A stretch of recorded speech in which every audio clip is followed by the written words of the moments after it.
Another massive victory. Exclusive, I have just been informed that Kaiser Permanente plans to stop all gender surgeries nationwide on patients under the age of 19. This is according to an internal email sent by CEO Greg Adams, and will go into effect on August 29th. So I just want to share the whole email as reported by Billboard Chris, because this is huge. So an important message from not just Greg Adams, the CEO of Kaiser Permanente, but several other executives associated with Kaiser Permanente. Kaiser Permanente is dedicated to providing safe, high-quality, and evidence-based care to all our members, including adolescents. We are proud of the care and coverage we provide for transgender patients. Our work in this area and the inclusive care we provide for LGBTQ+ individuals and their families is recognized in the community. Since January, there has been significant focus by the federal government on gender-affirming care, specifically for patients under the age of 19. This has included executive orders instructing federal agencies to take actions to curtail access and restrict funding for gender-affirming care, hospital inquiries by the Centers for Medicare and Medicaid Services, and regulatory changes to coverage and broader federal agency review, including by the Federal Trade Commission. Most recently, the U.S. Department of Justice issued subpoenas to doctors and clinics providing gender-affirming care to transgender youth as part of ongoing federal investigations. In response to these federal actions, many health systems and clinicians across the country have paused or discontinued providing gender-affirming care for adolescents. As the legal and regulatory environment for gender-affirming care continues to evolve, we must carefully consider the significant risks being created for health systems, clinicians, and patients under the age of 19 seeking this care. After significant deliberation and consultation with internal and external experts, including our physicians, we have made the difficult decision to pause gender-affirming surgical treatment for patients under the age of 19 in our hospitals and surgical centers. This pause is effective August 29th, 2025. All other gender-affirming care treatment remains available. We continue to meet with regulators as well as our clinicians, patients, their families, and the community with the goal of identifying a responsible path forward. We recognize that this is an extremely challenging and stressful time for our patients seeking care, as well as for our clinicians whose mission is to care for them. We will work closely with each patient to support their care journey. We will remain a voice and advocate for safe, high-quality, and evidence-based care for transgender patients. So that's the email in its entirety, as reported by Billboard Chris, within the Kaiser Permanente email scheme from executives to the staff.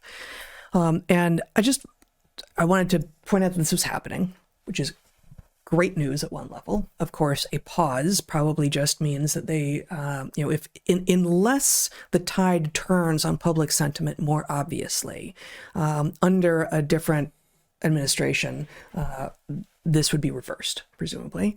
But the language remains so, frankly, transparently manipulative.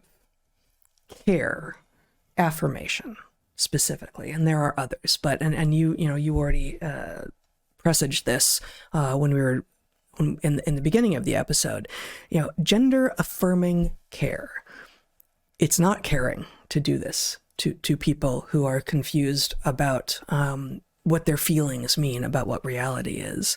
And the idea of affirming someone's feelings as opposed to negating what they actually are.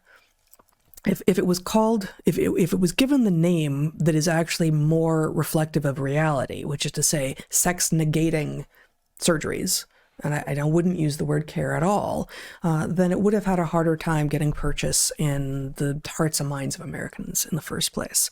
And I will say, too, that although this is an important and necessary step, the idea that Kaiser Permanente is insisting that all other transgender care remains in place, which is to say 19 and above, you can still get any of their services, and under 19 you can still get the cross-sex hormones and the puberty blockers, which themselves, while not as obviously materially immediately destructive as surgical interventions, destroy fertility, destroy psychology, destroy so many things about young people as they are precisely becoming the adults that they will be, and have no ability to make such decisions for themselves, even if your point was that you think that these things should be available to people. And I am not compelled that cross-sex hormones are a sane thing to be giving to people no matter what the age. Yeah, I agree with you. And there's something just so profoundly off about interfering with development, which very frequently corrects gender dysphoria. In fact, overwhelmingly corrects gender dysphoria. Just time. Normal development yes. causes people with gender dysphoria to get over it in general. And I'm not saying there aren't those for whom that's not true, but the point is, anytime you intervene in such a system, what you're doing is you're disrupting the body and the mind's natural tendency to fix itself. And this is insane. It's madness. And we must continue to resist. I'm reminded of actually some merchandise that we put out based on a natural selections post that I made during the pandemic. Do not affirm, do not comply. Like, the orders to comply with, for instance, the vaccine mandates were immoral orders. And the idea that to be a good parent, you need to affirm your child's delusions is an immoral construction itself. And you must resist in order to be a good parent. The idea that a young person's perceived sense of their own identity is the thing that should decide their fate for the rest of their lives is something I don't think we've seen before. I don't think we've had the technological capacity before. I mean, we obviously had the surgical capacity, but I don't think we've had the technical capacity before as humans to facilitate the widespread destruction of people at this level. And the rancid frosting all over the story is, by doing so, by helping children destroy themselves, you are showing them love. And of course, it's exactly the opposite. Yeah, it's absolutely the opposite. To love them would be to stand up to the delusion, which would give the mind the idea that it needed to find another way through life, which for most of them would be exactly the thing that would make life better. Yeah. But I will also just point out, there's something about that letter. The degree of cowardice and weather vaning implied. It's not like, some discovery has actually caused us to reverse course on what we incorrectly concluded before based on, incomplete evidence or something like that. The basic point is, the political winds have changed. And so now you're going to do this other thing as if that's the right thing to do, without acknowledging that actually you've maimed a bunch of people by doing what you were doing.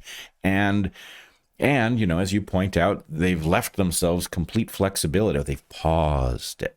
Pause, right? We haven't decided it was wrong and changed course.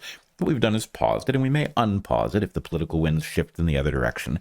And the point is, no, you're talking about destroying people. And you've paused it, which isn't bad. It's good that some people will not be maimed in the period of the pause. But the idea that you reserve the right to unpause it is, as bad as having done it in the first place.